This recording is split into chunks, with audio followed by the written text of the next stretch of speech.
смотрите прямо сейчас.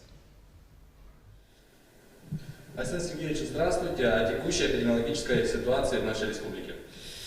Эпидемиологическая обстановка остается такой же напряженной. За сутки у нас прибавилось 29 новых случаев. Общее количество заболевших с начала коронавирусной инфекции 311 у нас в публике. Из этих 29 16 это город Иркутск, 12 это вахтовый поселок Дорож в Сунтарском районе, на который у нас находился на карантине. Сейчас очередной забор анализов показал, что на 12 человек еще большее количество заболевших там увеличилось. Поэтому карантин продлен на неопределенное время до особого распоряжения, пока все там не вылечатся. Ну и в случае это это тот же очаг, это семья демобилизованного солдата. По Якутску хочу сказать, что из выявленных 16 новых случаев 7 это случаи, связанные с нашей республиканской офтальмологической больницей.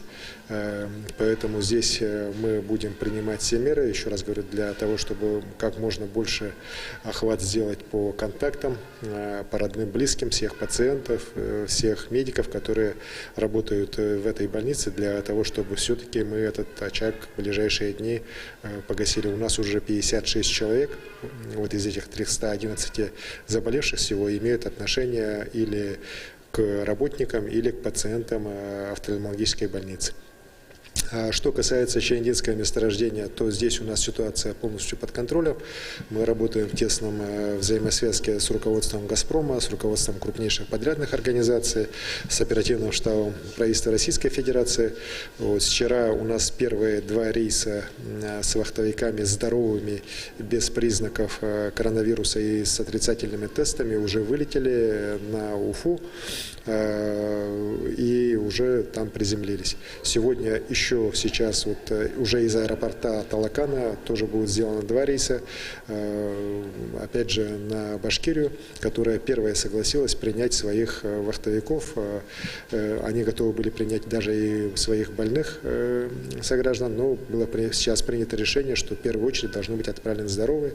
По больным количество больных и так далее будет уточняться после тех анализов, которые как раз сейчас сегодня, вчера проводят с силами СОГАЗа на территории Чаяндинского нефтегазоконденсатного месторождения.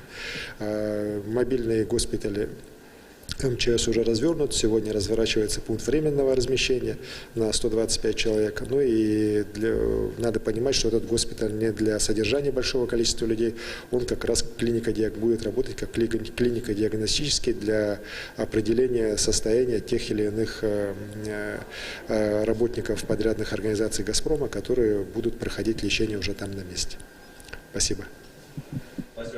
Это был брифинг главы Якутии с информацией о ситуации по COVID-19 в регионе на 13 часов дня 4 мая. Оставайтесь с нами.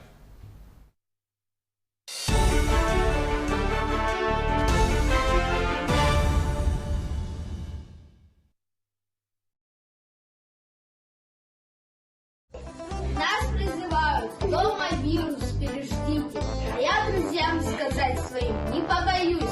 Вы меньше за компьютером сидите. Вот я активно с вирусом